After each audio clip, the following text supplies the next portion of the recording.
अगर आप सुपरमार्केट में जाके देखेंगे तो मंडे टू थर्सडे रश हमेशा कुछ कम होता है, बट वहीं जब फ्राइडे सैटरडे और संडे आता है तो रश एकदम बढ़ जाता है।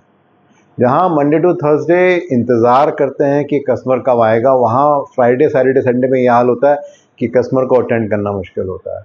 अक्सर ऐसा होता है कि लगातार स्टॉक आउट हो रहा होता है, बार बार ऐसा हो रहा होता है कि लंबी लाइन होती है, और इस कारण से अक्सर जो भी स्टाफ के लोग होते हैं वो हमेशा ओवर स्ट्रेस्ड होते हैं।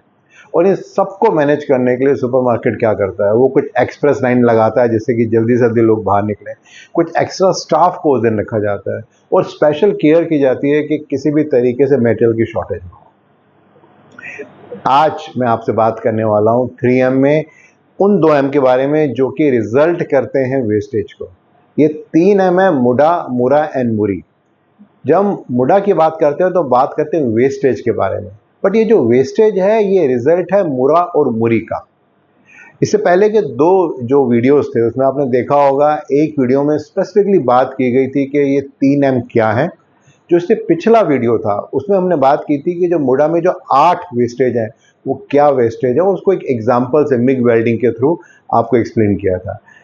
इस वीडियो में बात करेंगे उसी मिग वेल्डिंग एग्जाम्पल को लेके कि ये जो वेस्टेजेस थे इनका कारण क्या था, तो उसको लेके एक एक करके चलेंगे। तो जब हम बात करते हैं मुडा की, ये बात करता है वेस्टेज के बारे में। जो मुरा है वो बात करता है अनइवन और वेरिएबिलिटी के बारे में, और जो मुरी है वो बात करता है ओवरबर्डन के बारे में, जिस कारण से ये वेस्टेज होता है। अब एक एग्जांपल लेके चलते हैं। ये एग्जांपल मान के चलिए एक वेल्डिंग मशीन का है जहाँ पे 5 या 6 मशीन एक साथ लाइन में लगी हैं और एक रोबो वेल्डिंग वहाँ पे हो रही है। बट अगर आप रिजेक्शन देखेंगे तो रिजेक्शन 5% से 20% तक आ रही है और ये किसी भी तरह से काबू नहीं आ रही है। क्या कारण हो सकता है इसका? तो इसमें 3 अगर मेन रूट कॉज को अंडरस्टैंड करने की कोशिश करें इन द फॉर्म ऑफ मुरा, जो अनइवननेस की बात करते हैं, तो उससे देखते हैं क्या होता है। जो पहला वेरिएशन आ रहा है वो आ रहा है with respect to inconsistent machine setting. जब मशीन सेटिंग की बात करते हैं रोबोटिक वेल्डिंग में, तो वहाँ पर जो गैस फ्लो है, जो करंट है, वोल्टेज है, वो बहुत इंपॉर्टेंट रोल प्ले करते हैं। बट अगर इसके अंदर वेरिएशन है तो जो आउटपुट है वहाँ भी दिक्कत आएगी। देन जो दूसरा एक फैक्टर हो सकता है वो हो सकता है with respect to inconsistent operator skill. ऐसा बहुत बार होता है कि जब लेबर की शॉर्टेज होती है या अक्सर प्रोडक्शन लोड बढ़ जाता है तो हम सेमी स्किल लोगों को भी मशीन पर लगा देते हैं। काम तो चल जाता है लेकिन उस कारण से जो रिजेक्शन है वो बढ़ जाता है, क्योंकि उनको पता ही नहीं है कि जॉब सेटअप किस तरीके से करना है। उनको पता ही नहीं चलता कि कब मशीन कुछ आइडिया दे रही है कि भाई अभी कुछ वेरिएशन आने वाला है या आ रहा है, कि उसको वो अंडरस्टैंड कर सके। और चूंकि वो नहीं होता उस कारण से जो डिफेक्टिव हैं वो बढ़ जाते हैं। और जो तीसरा इंपॉर्टेंट रीज़न है वो है अनइवन रोबोट सेटअप। अब जब हम बात करते हैं रोबोटिक वेल्डिंग की तो उसमें ये बहुत इंपॉर्टेंट होता है कि रोबोट की सेटिंग किस तरह से की जाए और समय समय पे उसको पीरियोडिकली देखा जाए कि वो सेटिंग ठीक है या नहीं है। बट अगर लोड बहुत ज़्यादा है और हमें किसी भी तरह से टारगेट पूरा करना है तो हो सकता है उस समय हम इस बात को ध्यान ही ना दें कि क्या रोबोट ठीक से काम कर रहा है या उसको बार बार ट्यूटर करने की आवश्यकता है नहीं। और जब ये सब 3 तरह के जो मैंने एग्जांपल दिए होते हैं तो उसके बाद जो तीसरा एम है जो मुरी, उसकी बात करते हैं। जब मुरी की बात करते हैं तो प्राइमरीली ये बात कर रहा है with respect to excessive strain on people और मशीन। से फॉर एग्जांपल हम बात करते हैं ऑपरेटर के ओवरबर्डन के ऊपर। अगर सेमी स्किल वर्कर था और वो काम कर रहा था, अब अगर रेगुलर मशीन में ब्रेकडाउन आ रहा है या आपको ऐसा लग रहा है कि जो भी रिजेक्शन हैं उसको रिवर्क भी करना है, रिपेयर भी करना है, तो उस कारण से क्या होगा? ऑपरेटर बार बार गलती करेगा। हो सकता है जितना फ्रिक्वेंटली उसको job setup verification, in process inspection या और बहुत सारी एक्टिविटीज़ करनी है वो सब नहीं कर पा रहा, और चूंकि वो नहीं कर पा रहा इस कारण से जो रिजेक्शन है वो बढ़ती जा रही है। देन जो दूसरा फैक्टर आता है वो आता है मशीन ओवरबर्डन। अब रोबोटिक वेल्डिंग की अगर हम बात की जाए तो एज्यूम कर लीजिए जो मैन्युफैक्चरर है वो कहता है कि इस मशीन को हमें हर 2 घंटे बाद 15 मिनट का एक ब्रेक देना है। बट चूंकि लोड बहुत ज़्यादा है इसलिए हम 24 घंटे उसे लगातार चला रहे हैं। मे बी उसकी एक सर्टन प्रिवेंटिव मेंटेनेंस करने की ज़रूरत थी, मे बी एक सर्टन प्रोडक्टिव मेंटेनेंस करके देखने की ज़रूरत थी उसमें कहाँ कुछ वेरिएशन आने वाला है, या मे बी उसके अंदर कुछ रेगुलर कुछ ऑयल या कुछ और पैरामीटर्स जिनका ध्यान रखना था। But because of different kind of pressures, उसको हम नहीं कर पा रहे, और जबकि उसे नहीं कर पा रहे तो एक टाइम के बाद जो मशीन की एक्यूरेसी थी वो खराब हो गई और उस कारण से वेस्टेज शुरू हो गए। जो तीसरा बहुत इंपॉर्टेंट रीज़न जो मुरी के कारण होता है, जो ओवरबर्डन के कारण होता है, जिसको इन जनरल हम ऑपरेटर की स्किल कह के बहुत तारीफ करते हैं, बट एक्चुअली में वो एक प्रॉब्लम है, वो है कॉग्निटिव ओवरबर्डन। अब एक ऑपरेटर है जो कि स्किल्ड है, मान लीजिए उसको पता है कि मशीन में कब प्रॉब्लम आने वाली है, कब मटेरियल रिजेक्ट होने वाला है, कब उसे लगता है कि प्रोसेस पैरामीटर में वेरिएशन आने वाला है, तो उससे पहले वो लगातार काम करता रहता है और इंश्योर करता है कि आउटपुट ठीक निकले।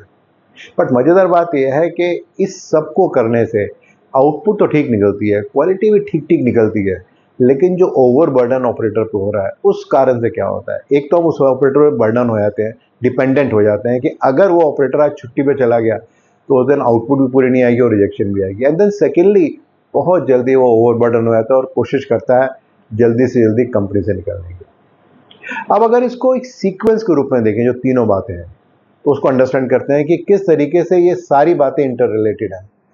तो अगर आप देखेंगे, अगर 5 से 20% की रिजेक्शन हो रही है, जिसको हम मुड़ा बोलते हैं, जो वेस्टेज बोलते हैं, तो उसका कारण क्या है? इनकंसिस्टेंट सेटिंग है। इनकंसिस्टेंट सेटिंग का रीज़न क्या है? कि सेमी स्किल ऑपरेटर है।